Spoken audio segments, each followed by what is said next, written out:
Hey there, everyone. Real quick, I was able to interview Florian Mueller to capture his immediate reactions after the CMA appeal hearing. We're going to dive into that right now. Thank you so much for watching. Let's get into it.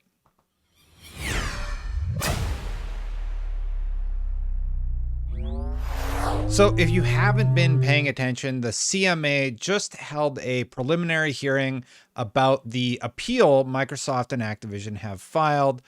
And it was rather spicy because there was so much covered over a 4-hour time period. I reached out to Florian Mueller, who is joining us yet again today. Florian, how you doing today? You tired? Yeah, sort of. Hi, Destin. Happy to be back. Thanks for having me again. You were the first YouTuber to interview me. I've since been on a few other channels and podcasts in 3 different languages. And now I'm happy to be also to return to yours. First show in which I appeared twice now to discuss this topic. And yes, I'm gonna have to catch a little more sleep in a few hours. Well, it's wonderful to have you. I've watched a bit of the hearing or whatever it was, and it's very interesting to say the least. My initial takeaway was I really like the judge. I feel like the judge isn't being unfair, just trying to set some realistic timelines, and I really liked what I saw. I think this is best case scenario for Microsoft in terms of appeal. But first question to you. Do you get any indication that this judge is leaning towards siding with Microsoft or against them? He is definitely unconvinced of the CMA's ruling being correct. That I think is absolutely fair to say, and not an exaggeration of what he indicated. Mhm. First, I mean, talking about terminology and the procedures that give us the background here, you're right, it was a hearing. Um, that particular kind of hearing is called a case management conference, or in some U.S. proceedings they would call it an initial case management conference because it was the first, and they're actually going to have the next one on the 12th of June. Um, Typically, those case management conferences are more of an administrative procedural organizational thing where they really think about how can we structure and schedule the whole process.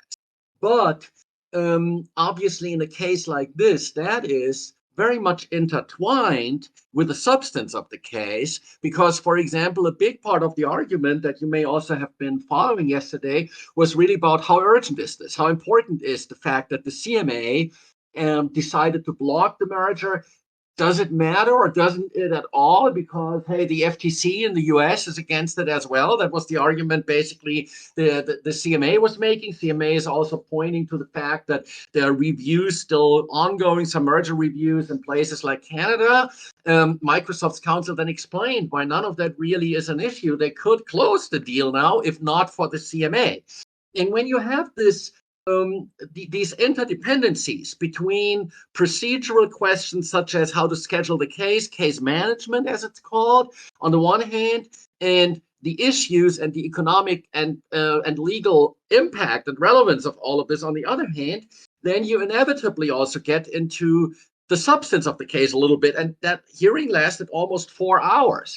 So they really had plenty of opportunity to also make their arguments. Also, toward the end, for instance, when Activision's counsel explained why Activision seeks to intervene, and there's no question they're not going to be denied an intervention because if anybody has a right to intervene here as a party with an interest in the outcome, it's them.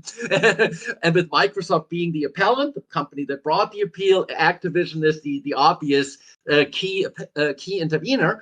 And Activision then explained this as well. So they also actually made arguments on the merits. And that's why I thought yesterday's hearing definitely beat everyone's expectations in terms of the depth.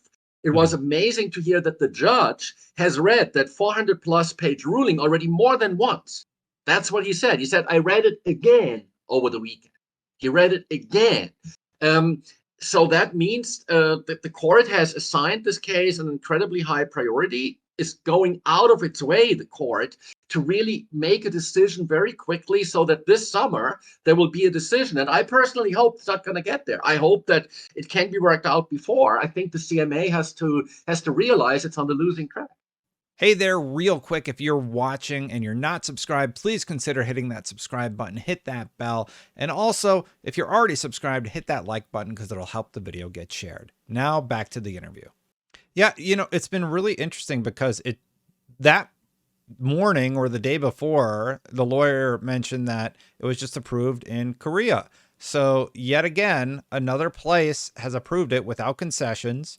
You and I both know, and a lot of people watching probably know, the EU approved with a few tweaks to the cloud gaming structure or the cloud gaming remedies, but Microsoft was eager to sign those, and everywhere else is approved without concessions. So the fact that the CMA still blocked this, the EU worked it out, and there's been a lot of remarks about the CMA acting in this way. Timeline wise, though, with this CMA holdup, what are we looking at for the trial again? I know you released your graph. I'll put it in the edit if that's okay with you. And you can tell us a little bit more about those dates. Right. Microsoft would have liked to hold that hearing or trial, which really is going to be like a 6-day event, 6 days in court, spread out over the course of about 2 weeks. They'd have liked to start with that on the 17th of July, which not by coincidence is actually just the day before the current merger agreement will expire, which is July 18th. But I'm not concerned about that. There's no question that the parties are committed to the deal. They want to make it happen. And in fact, you could see Activision yesterday being represented by two lords. Lord Grabiner was doing most of the delivering oral argument for Activision, and sitting next to him was Lord Panic, KC, King's Counsel, the former lawyer of the late Queen. And some other, high-profile clients in the UK. So Activision is really going beyond the proverbial Call of Duty here to support these proceedings and to win. And I have no doubt that they still want this deal to happen. The good news here for the parties is it doesn't look like they need to extend it now by, say, 12 months or something like that, because let's not forget the fact that they announced this merger in January 2022. So It's already been going for about a year and a half, and they're not going to need another year or so. They know it's really a question of months. It's almost a question of weeks, maybe, until a certain tipping point can be reached. So that's a really good thing. It means that they're not going to find it difficult, I think, to work it out. Now, with a view to the overall schedule and how are things going to proceed. So Microsoft would have liked to get started with this on the 17th of July, and the CMA would have liked to do this no earlier than September. So the CMA is completely stalling. That's what I'm also, by the way, criticized in my live Twitter coverage and commentary on the hearing, as well as the blog post I did today on FossPatents.com just before our conversation here. I find their stalling appalling. I mean, it doesn't just rhyme. It really is like that. And it's really terrible. I mean, they just want to slow roll the whole thing, hoping that the deal will die and that the wrong decision that they made is not going to be exposed for what it is. I found that interesting also because the attorneys commented on that. They're like, they gave us almost a 500-page document, and we had a very limited time frame to reply to it. And I'm paraphrasing here, but they said something along the lines of, they will be ready if you give them a deadline to be ready. Like, there's no doubt in the attorney's mind about that. So I am glad that they made the case that, look, we don't want to wait until September. This is supposed to be quick so that deals don't die. And the CMA is being criticized for their handling of this, and you want to drag it out to September now? It's just I agree with the attorneys who actually seem to point out that it's a little ridiculous that they wanted to push it out that far. But anyway, I apologize for interrupting and would love you to continue. Absolutely. Please do anytime, because I sometimes tend to explain too many things, because as everybody who's following me on Twitter has read my blog post knows, I'm very passionate, not just about this happening, because I think it's going to be great for competition and consumer choice, especially also great for app developers, if Microsoft can create that universal mobile app store. But I'm also very much committed to this idea of explaining things to people. There's now, huge numbers of gamers and people with the games industry background. I see more and more games industry people also now following me on Twitter as a result of this, who really would like to understand what's going on. And I've been doing this litigation watching thing for 13 years. I must say that the UK is not my number one jurisdiction. In this case, for this particular merger, it now is. It is ground zero here, and where all eyes are in London now. But I mostly actually cover US litigation and EU and German litigation. And interestingly, I mean, this is not the first time I've heard of this judge, and have seen him in action, because he's also a patent judge. So he divides his time between this competition appeal tribunal, CAT or CA tribunal, which is a totally competition-focused court. Interestingly, they even have economists on board, because competition cases are at the intersection of law and economics. He's also a patent judge. So part of his time is spent on such cases. He's actually been working on for almost a year on a major ruling against Apple, where the question is how much Apple is going to have to pay a company suing them over patents that used to belong to Ericsson. So I was very happy to see him now preside over this. In fact, on May 1st, at the beginning of this month, now it's basically the last day or one of the last 2 days of the month, depending on your time zone. I already said that he was going to preside over this case. I did a blog post, predicted it, and some Sony fans on Twitter freaked out because I mentioned the fact that this judge actually knows the Foss Patents. That's really a well-documented fact. Man after your own heart. Sony fans, and some Sony fan, I think Red Dragon or whatever his name is, he suggested the judge should recuse himself. Well, he's got the right to read whatever he likes to read. And in my case, it was actually not even his choice. It was that Apple and the other party named Optus Wireless both actually discussed on several days of a trial last June, discussed some of my writings with him and what they actually, how they might be relevant to their case. So, but I mean, the interesting thing about timing is now this. He said he would pencil it in with like a soft pencil, but I think he is personally, and he knows Microsoft wants this, and he absolutely has realized the CMA would like to delay this forever if they could. But he really wants this to happen now during the last week of July and the first week of August. And that's so perfect the weeks of July timing. And like I think he's being smart, because he knows that FTC hearing is around that same time frame. So that is part of it, exactly. And I mean, Microsoft can handle, because they have different lawyers, obviously, they in Washington, D.C. and in London, and they also have enough people internally so that someone can fly to London to attend that, while others will be in Washington, D.C. at the time. I agree, Destin. I think what we basically see, and I don't want to make it sound too much like a conspiracy theory, but I must say to my regret that the CMA has, since this decision, been doing about everything that it possibly could do to just make all of those conspiracy theories, such as FTC and CMA colluding to sort of like create a deadlock between the two organizations, the two processes, so that Microsoft and Activision cannot close their deal. They actually, through their behavior, they've actually, done everything, but got them into this situation in the first place, that politicians all the way up to the prime minister are calling on them to be more mindful of the UK's interest in foreign investment, in growth. And what are they doing now? It's on public display that they just seek to delay the proceedings. So the judge knows Microsoft wants to go forward as soon as possible, and July 24th is now incredibly close to Microsoft's proposal of July 17th.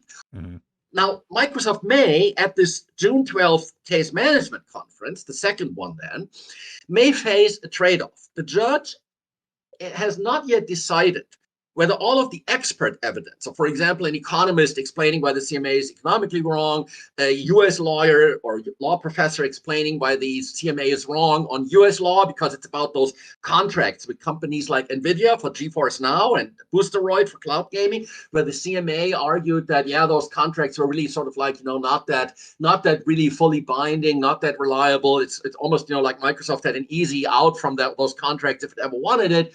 And now Microsoft would like to show to the cat that, hey, the CMA, first, the CMA would have had to get their own US law expert. UK and US law are somewhat similar, but the differences are significant. I struggle with those differences now all the time. I know a lot of people in the US following now the UK proceeding.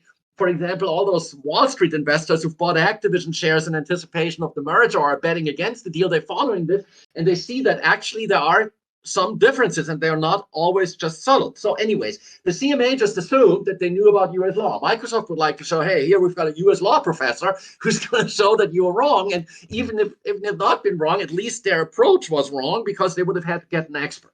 And the question is now, do they need to do that? Because if they do all of that, then the CMA will want to respond. And the judge Mr. Justice Mark Smith, has already warned Microsoft they may have to forego some of those opportunities to strengthen their argument with expert evidence, with reports, in the interest of time. So there comes a point, and that's what, by the way, also US judges do quite often. So, for example, if somebody sues somebody in the US over 10 patents, the court's going to say, well, pick your best 3 and you get a trial next year. If you insist on the 10, you'll get a trial next decade, sort of. And that's where courts have a lot of discretion. And that's what Mr. Justice Smith is doing here. He's telling Microsoft, well, you may not get everything that you want if you want to keep the timeline. My feeling is it's quite possible. I'm not saying I'm sure or that there's, but it's possible that the judge knows that the CMA is going to lose anyway. And then the question is, why would Microsoft produce and deliver all of that material? Why would we inflate the process if the judge can maybe just himself look at this and say, okay, it's simply crazy that the CMA believes it understands U.S. law. I never thought about it that way because, as he indicated, he's like, I've read this thing twice, and he could already be leaning towards saying, the CMA is wrong. Keeping it into the proceedings that happened today, do you have any favorite quotes that you remember or moments that you can paraphrase off the top of your head from the proceeding? Oh, so many. I did that 128. Can you do like 5 of them? That's a long thread to go through. Yeah, it's certainly the longest thread I've ever created, and it may never even personally have read a thread that long. But hey, it was almost 4 hours, and I really tried to keep people informed. It was wonderful. It was wonderful. It was perfect. Thank you. I got a lot. The first tweet of that alone, I think, already has 200,000 views, so it's definitely been received well and been appreciated by a lot of people. Thank you very much, Destin. So many of them. I would say first, it was really a very interesting diplomatic rebuke of the CMA when he said, I assume the CMA wants to be a responsible regulator. And that was about the stalling thing, where he really wanted to remind them also of their obligation to make sure that this year will be decided swiftly. He wants to rule this summer, not later. Yeah. By the way, that Apple patent case I mentioned, he's been working on that ruling now for almost a year, but that is also way less urgent. Those mergers are the most time-sensitive thing you can imagine in commercial law. Now, that was really interesting. And then I really very much liked it when I cannot remember exactly the wording, but when he indicated that the CMA's market definition in the ruling didn't convince him. Now let's take a step back. Why is market definition so important? People may remember that the CMA, when they came out with that decision, they said Microsoft has a 70% market share already in cloud gaming. And now if they get Call of Duty on top of that, they're going to have an unassailable lead. They're going to be invincible, and they're going to monopolize that market for all times to come.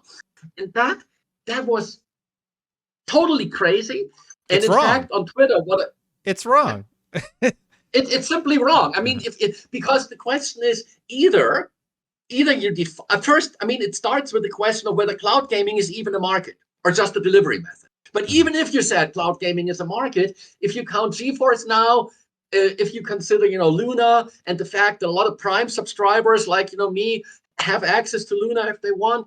And here they count like every Game Pass Ultimate subscriber, or at least everyone who's ever like clicked once on the xCloud thing, maybe just to get those Microsoft reward points in the game without installing it. They count them as cloud gamers. And anyway, so he's unconvinced of that. And that's interesting.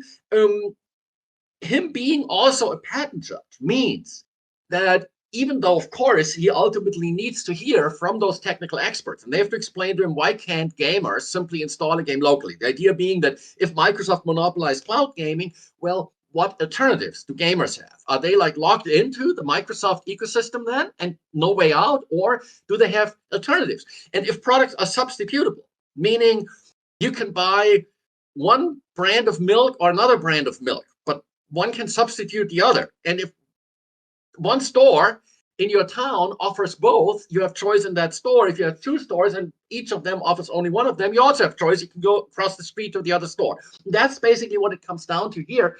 And he, as a patent judge, he has to figure out way more complicated technical. And I also saw a ruling that he issued, I think, last year or so in a pharmaceutical patent case. He has to really go there and figure out exactly how these things work. That's way more complicated, and it takes a lot more sophistication than to just figure out that, hey, I mean, the game, whether you stream it or whether you install it locally, it's the same game in the end. In fact, the quality you get is obviously higher in a way if it's local, but then you have this convenience and cross-platform aspect of cloud gaming, but that doesn't mean there's no substitutability. And that is ground one of Microsoft's 5 grounds of appeal. So the starting point is market definition. The 70% thing is so bizarre that I said on Twitter that is like a COVID rapid antigen test, essentially, for this debate. If you hear somebody or you see in an opinion piece that somebody parrots and echoes the 70%, then you know that either they just are totally clueless about, the situation out there, the real world out there, or they have an agenda, they're liars. I mean, only those two possibilities. And that's, if they distance themselves from the 70%, they can still be wrong in other ways. But I mean, so that's why I said it's only a rapid test. It's not because the flaw, for those who don't know, is that the assumption is being made that every Xbox Game Pass subscriber utilizes the cloud gaming aspect of that subscription service. And that's just not true. It's a percentage of the 30 million or whatever users. And that's the big flaw. Am I correct in that? Yeah, I mean, first, again, like the more fundamental question is whether it is a market at all. And the European Commission apparently also disagrees with that being a market in its own right. When the EU antitrust chief, Margrethe Vestager, gave her historic speech, the Call of Duty speech a few days ago, I mean, it was really fantastic. I also posted large parts of that speech to Twitter. She referred to it generally as like a market or so, but the actual EU decision apparently distinguishes between games being a market and cloud gaming just being a segment, a delivery method, as opposed to the whole a market in and of itself. But even if we say it is, then you're absolutely right. I mean, sure. I mean, the CMA apparently saw, well, what are the differentiating features that set Game Pass Ultimate apart from the basic Game Pass? And then they saw that cloud gaming is one of them. So they assumed people were paying a premium to get that. So it's got to be like a driver of demand. But what you really have to look at is, I mean, how much do people use it? If somebody says, I don't want to install a 60 gigabyte game on my Xbox only to play it for 20 minutes to get some Microsoft reward points. Because my understanding is that you get those rewards points pretty quickly. You more or less just have to open the game, click around a little bit, you get your rewards. You don't have to like become proficient for a lot of those challenges. And yes, I love it when it's a cloud-based game because it makes it a lot easier. I think I played Ugami something, like a photo game, all on the cloud. And it was great because I got to experience the game. And eventually I downloaded it because I was like, this is kind of cool. And I think that's the intended use case. Or if another use case that they, like Microsoft and Xbox, want people to consider is, okay, I bought my new game. I want to play it right away. Okay, stream it for the first 20 minutes or so while it's downloading in the background. Those are scenarios that sound good.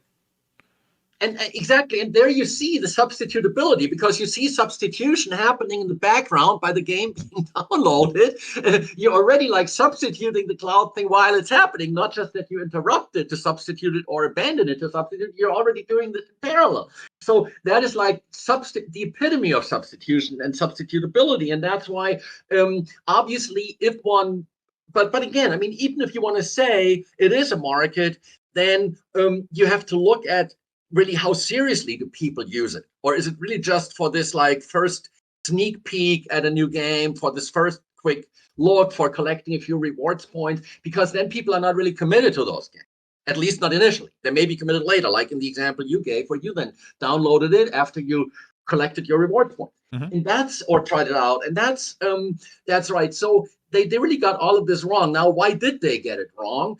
The problem is that really, and unfortunately, yesterday's hearing reinforced that impression that they, again, yesterday, today, depends on your time zone, of course, but by European time, by London time, it's already, in London, it's now actually Wednesday, and the hearing was Tuesday by London time. If that bad faith with which the CMA approached the whole case, it shines through all of those 400 plus pages. And now you see this again, and them digging themselves an even bigger hole now since their response to the EU ruling, where they did a 5-part Twitter thread defending their decision. Then the following day they had to defend themselves in the UK Parliament. And now the way they're approaching this litigation, it's just not constructive. It's not good. It's not in good faith. I think they really have to wake up and understand that they are making things worse for them, not better. They're not going to avoid this problem. Microsoft and Activision are going to relentlessly pursue this appeal. And the appellate decision, which again, the judge intends to not just make in October, November, December, he intends to do it in the third quarter, basically. So it'll be August, September. And that can be a total humiliation for the CMA. It can be dramatic. It can be, especially given the high profile of this case. Now, part of the problem here is that the CMA not only lacks experience in handling those high stakes, high profile cases as far as getting the law and the economics and the technology right, because the EU used to get all of these cases until Brexit took full effect. The Brexit vote was about 7 years ago, but it then took a while to implement Brexit. And a couple of years ago, they reached the point where the CMA got these cases instead of the European Commission getting them. You also mentioned Korea, so let's maybe, again, also like put this into the broader global context. So the UK used to be part of the EU, it no longer is. The EU had 28 member states when the UK was part of it. They now have 27, but then there are 3 other countries which are members of the so-called European Economic Area, and they basically are also ruled by the EU with respect to these mergers. So you've got 30 countries. You now have 9 other countries, like China, Japan, Brazil, Chile, Serbia, Saudi Arabia, Ukraine, and now South Korea and South Africa, though they are going to still have to like notarize that decision on the 21st of June, but the regulator there has also spoken out in favor. We've got 39, the regulators in charge of 39 countries. A total population size of more than 2.4, almost 2.5 billion people. Just got to imagine that 2.5 billion people, a collective gross domestic product of about $44 trillion. So that's like 13, 14, 15 times the size of the UK economy. And I mean, for example, Brazil plus South Korea, just those 2 countries, that's already the economic size of the UK. That's just 2 out of those 39 countries. Yeah. And not, there are countries that are bigger, obviously, like China, Germany, etc., Japan, than the UK economy. China also approved. And they would all, I mean, it's not, you see, I mean, there are consumers, there are customers in those countries. They'd like to see this deal happen. There are regulators who have realized that this deal is going to be more competition, not less. It's going to mean less exclusivity in terms of titles. The potential here for innovation. I mean, just imagine if Activision is acquired by Microsoft and they have made this commitment. Yes, they're going to deliver the best possible version of Call of Duty on all of these platforms. They will make their best efforts to make that happen. Parity, as they call it, equal quality. Yeah. That means that you're going to have more competition between the consoles.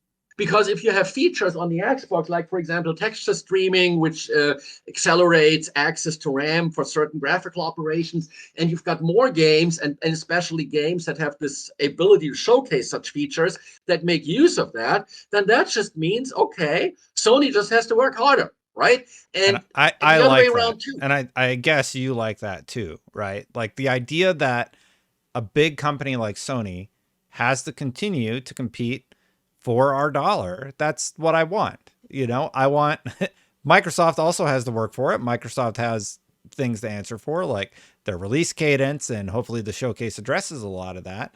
But the idea that PlayStation's kind of been riding on top for a while, and now they seemed a little bit threatened by this Xbox merger, maybe that means a better result for consumers at the end of the day. And I think that for most people, that seems great. Yeah, I mean, Destin, the thing is that the way you've just described in response to my reference to this competitive to these competitive dynamics, the potential competitive constraint here that will force people to be. I mean, there's the saying, need makes inventive. And how do you create a need for a company to be inventive and innovative in this industry through competition?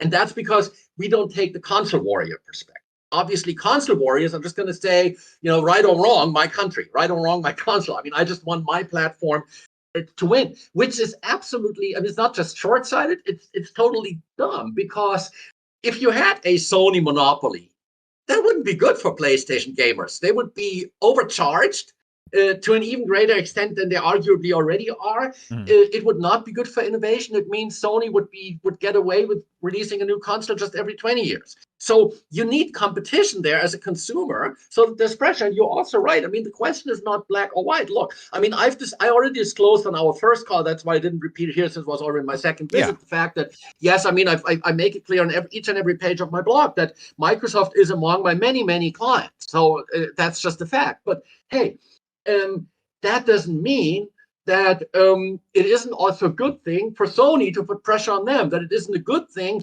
for example, for Chromebooks to put pressure on Windows. All of that benefits you and me to the where we are on the consumer side of things, which we are 24 hours a day. And that's why I think people need to understand that. Then there's also this mobile app store aspect, which is a little more difficult. We discussed that already, I think, last time anyways. But that's where Microsoft can actually use Activision Blizzard's titles and King, in this case, especially the K of ABK, but also Call of Duty Mobile and stuff will matter, to put more competitive pressure on Google for Android app distribution and jurisdictions where Apple is forced to allow alternative app stores also on Apple. There are all those positive effects. That's why I'm often quite frustrated, I must say, when I see, I mean, I don't have a problem with all those console warriors insulting me all the time on Twitter, because through their engagement, they actually generate more engagement for my tweets. So, I mean, I had about 13,000 followers at the beginning of the year. I now have close to 23,000.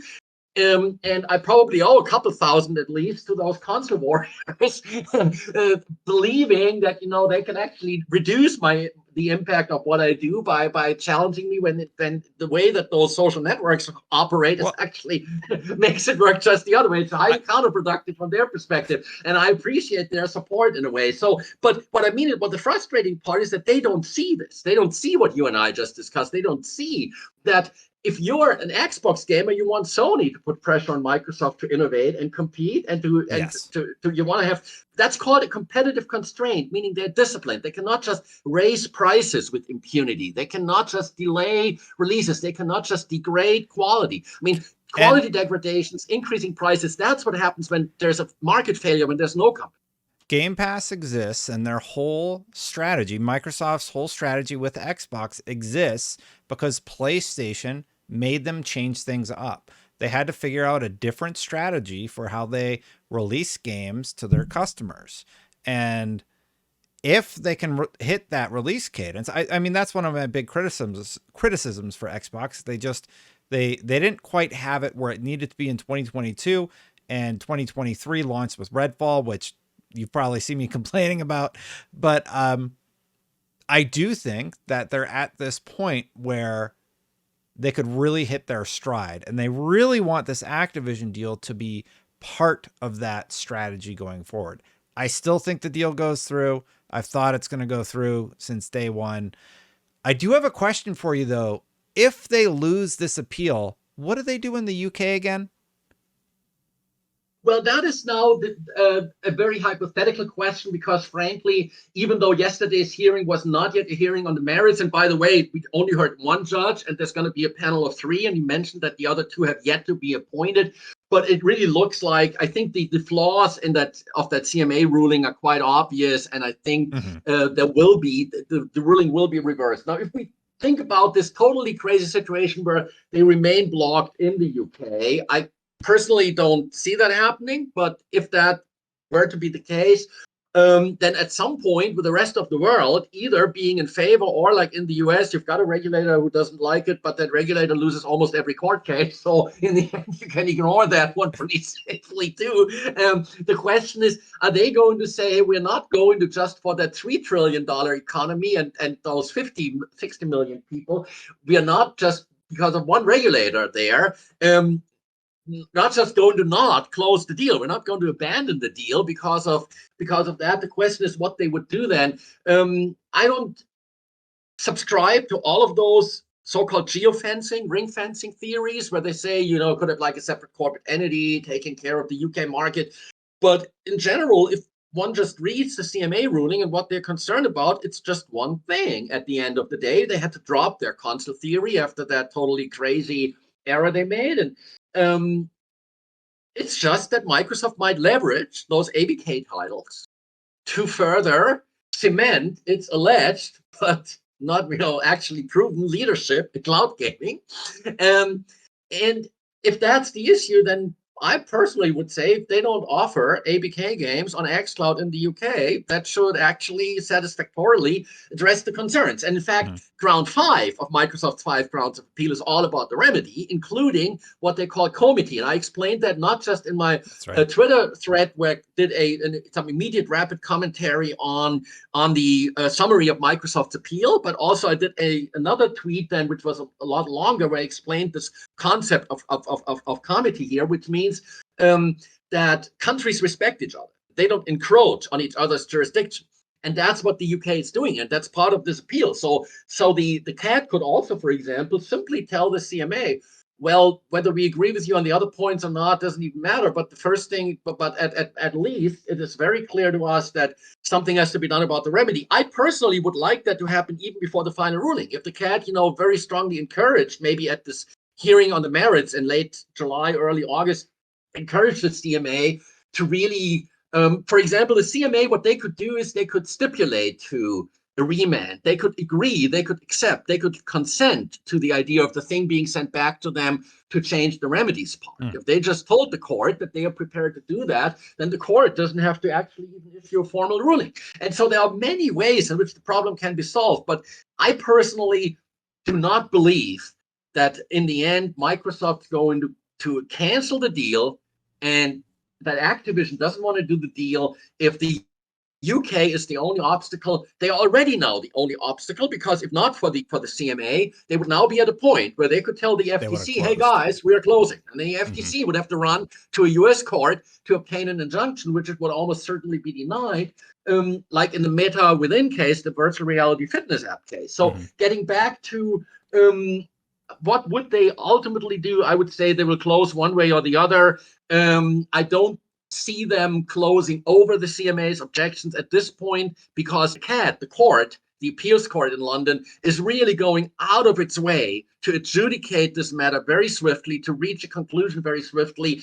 The court is not having any of the CMA stalling tactics. And that's why I think, as a matter of respect for that court, they are definitely, I have no doubt, they're going to go to that hearing. I also don't doubt that it's going to take place in late July. Microsoft, if necessary, they drop anything. And I don't think the court would ask Microsoft to give up on some of those ideas of how they can strengthen their case if the court felt that Microsoft could lose the case as a result.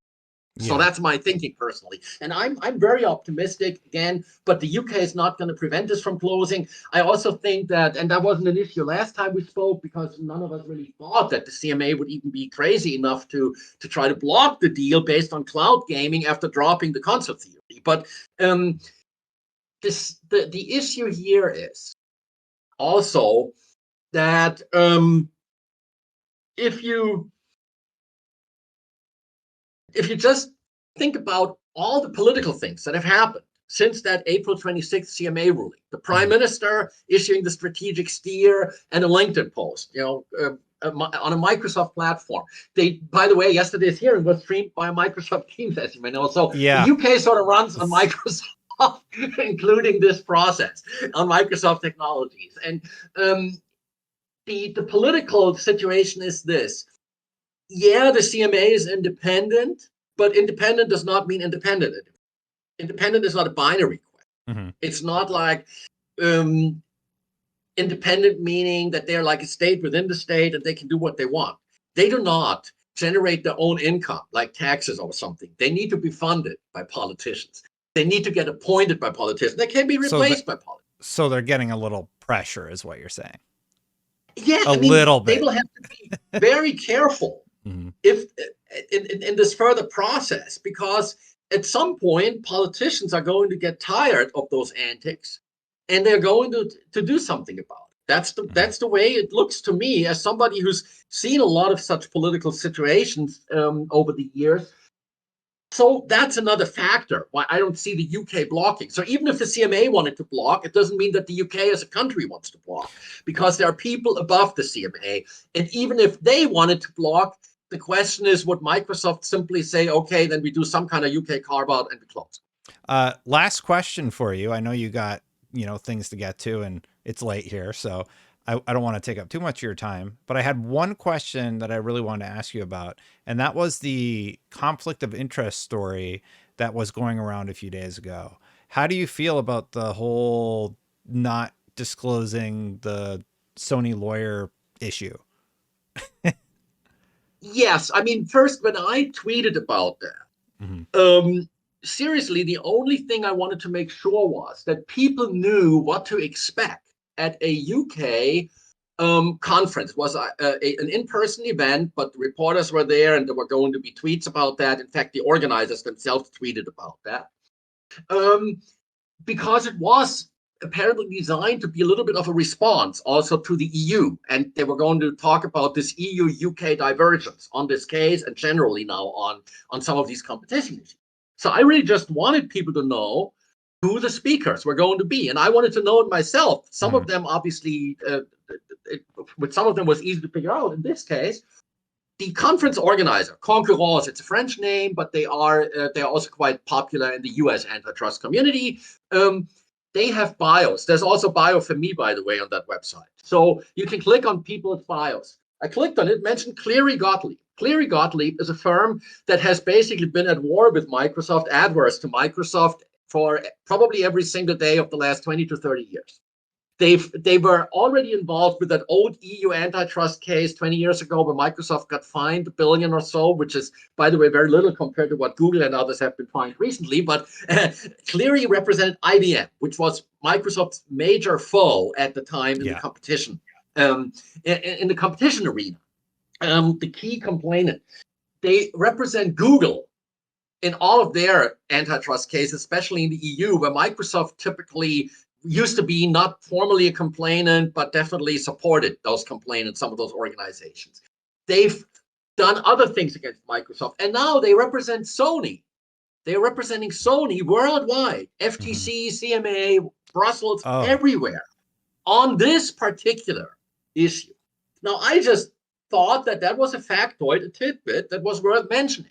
I did not imply or suggest anything specific. What I did say afterwards, when people started asking questions, is that yes, I don't blame people for asking questions, because what we don't know is whether during those 7 years that Cleary Gottlieb, the senior director of mergers for the CMA, actually interacted or made friends with some of the key people representing Sony here, or even Sony execs, because Sony was probably already a Cleary client at the time.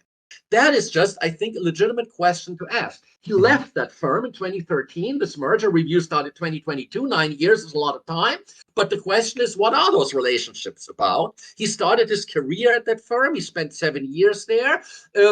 It's very unlikely that he is not a little more acquainted with the people representing Sony than with some others.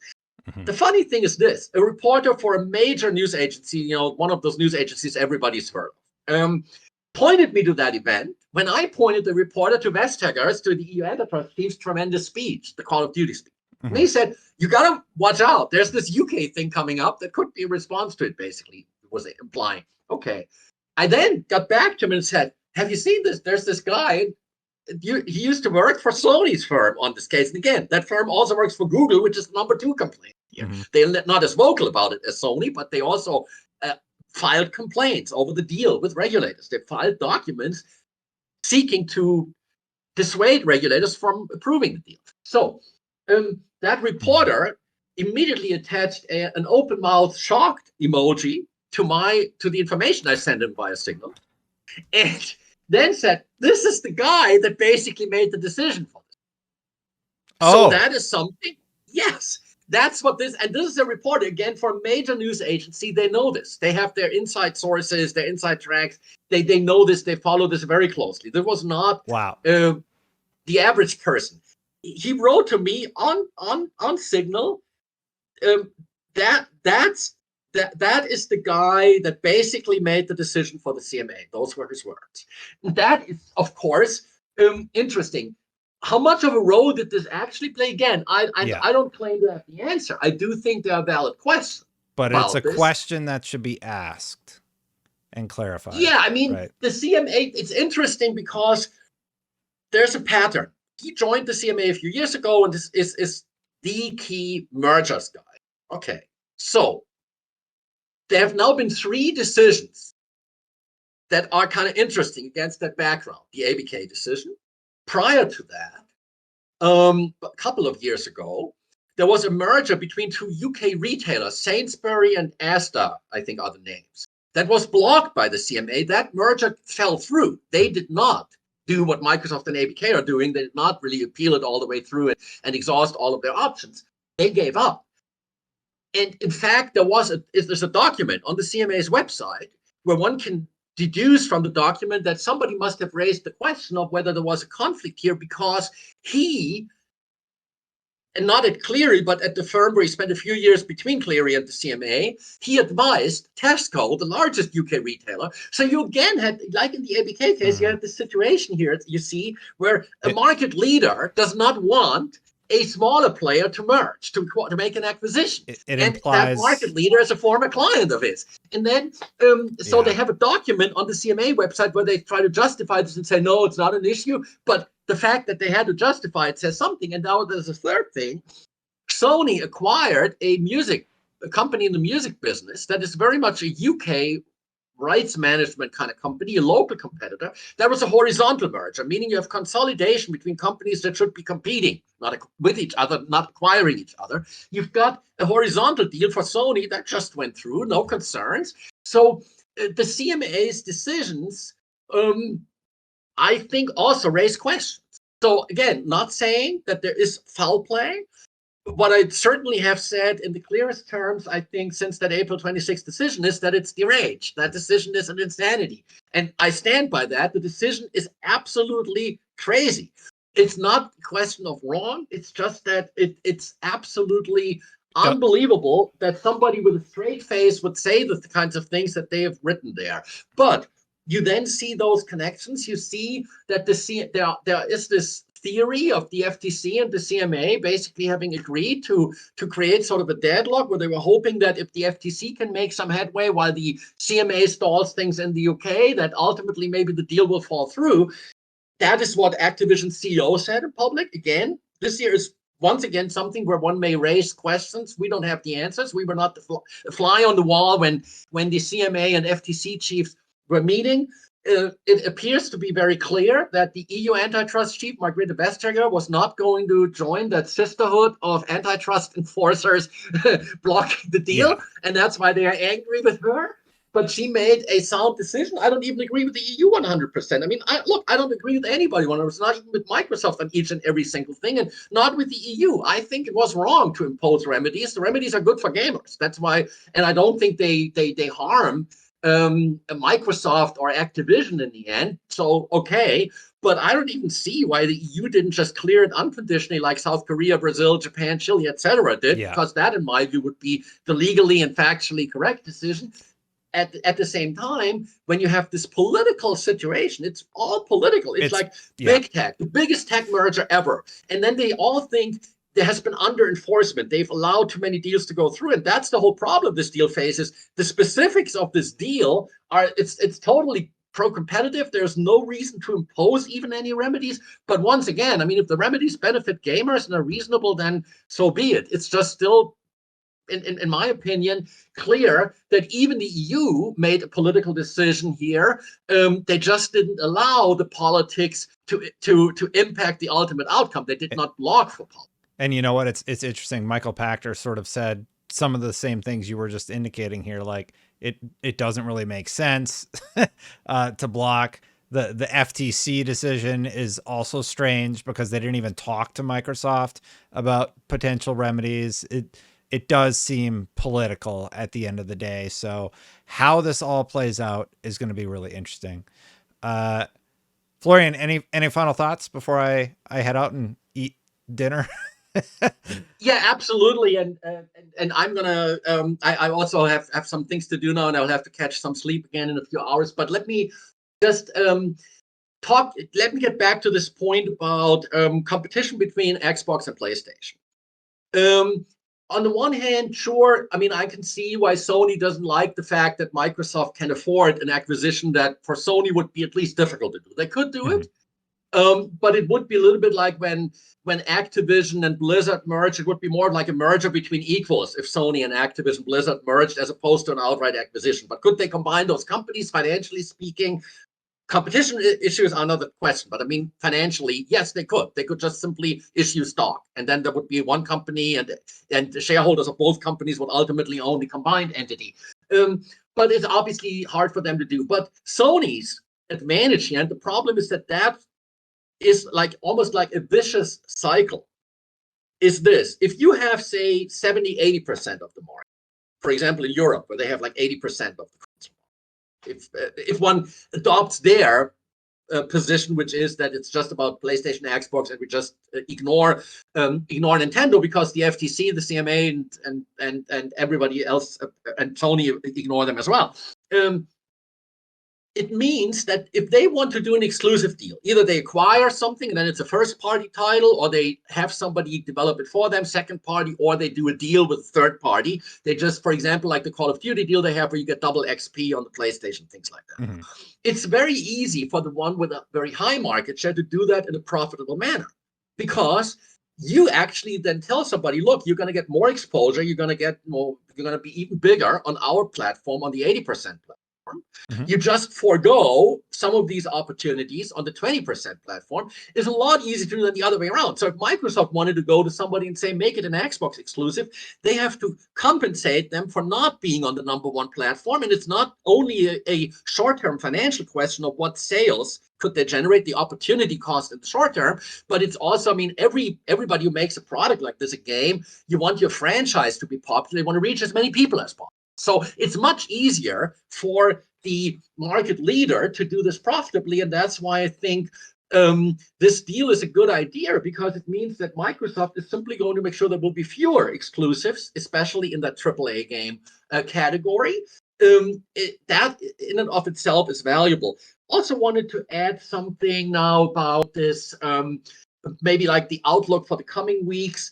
We know that the European Commission officially confirmed they've been in touch with regulators in Canada, Australia, New Zealand, US, UK. Now, we know US, UK are sort of like lost causes in terms of getting approval from those regulators so far, but also lost causes for those regulators because they're just going to be trounced in court and thrashed.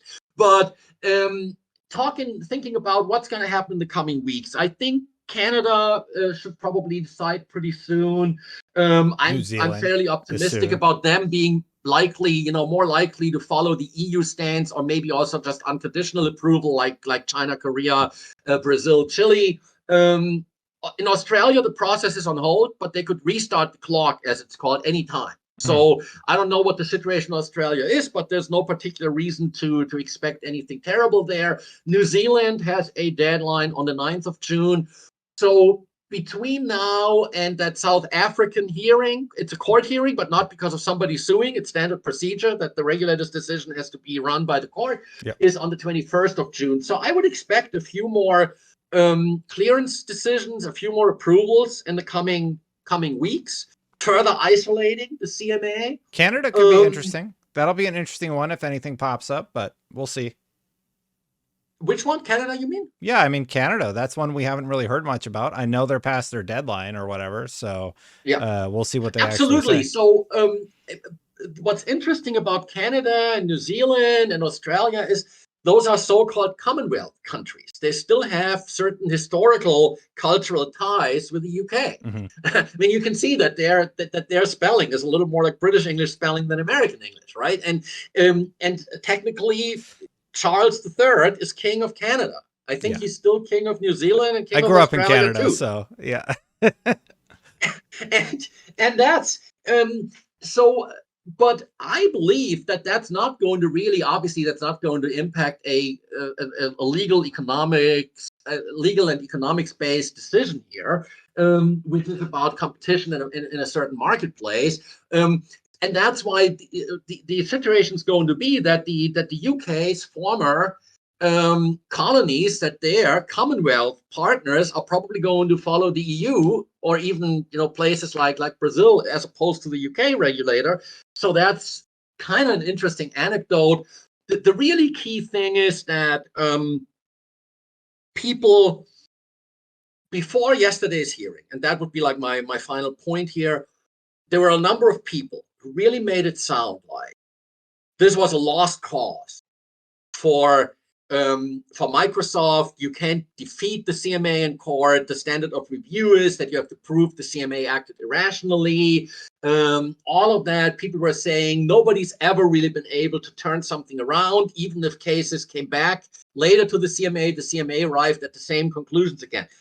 I just wanted to say first, yesterday's hearing showed that it now looks like the opposite. As opposed to being a slam dunk for the CMA, this looks like a strategically lost position for the CMA already. But more importantly here, we're talking about a very small statistical sample. Most of those mergers simply get abandoned. The CMA itself says they block only about a handful a year. The EU, by the way, blocks only about one per year. That already shows you the difference.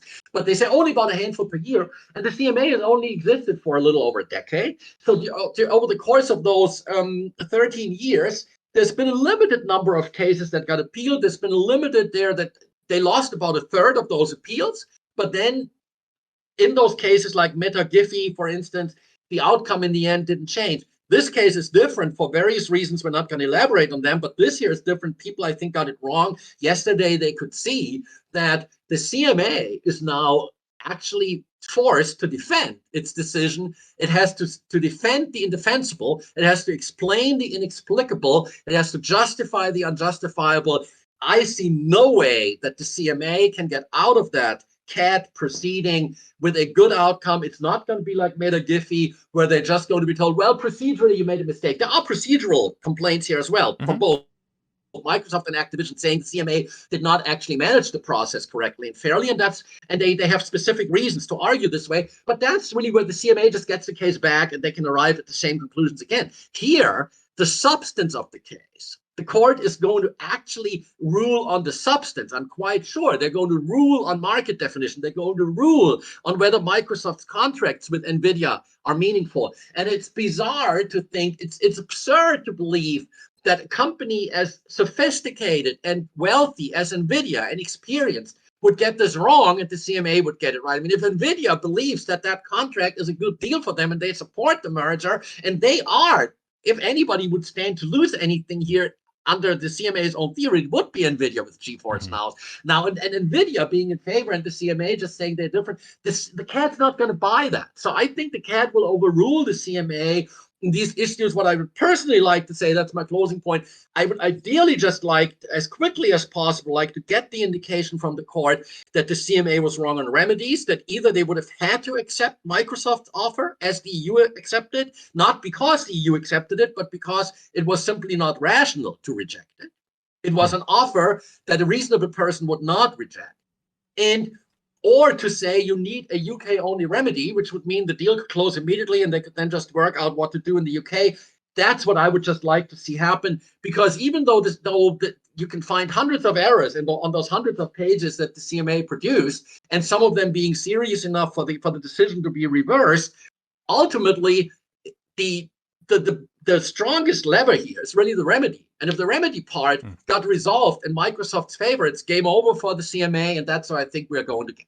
Based on everything you just said, I have to imagine that the CMA has a little bit of a longer conversation with Microsoft about not letting the thing go all the way through. We'll see what happens, though.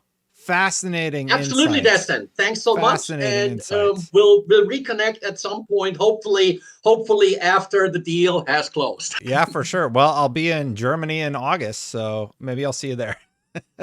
All right, thank you. Maybe depending on where I will be at the time. Thank you. Bye. Bye for now. A big thank you to Florian Mueller for making some time today. Thank you so much for watching, everybody. Hit that subscribe button, hit that bell if you like my content. Thank you so much. Thank you so much to the members for supporting this channel. Also, you can become a member by clicking that join button. It's right down there. Thank you to the members. I still need to update this list. My life is just crazy right now, but hit that join button.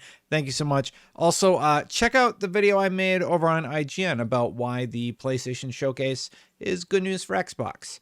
Thanks so much for watching, for everybody. I'm tired. Thank you for watching. I'll catch you for the next one. I'm gonna go.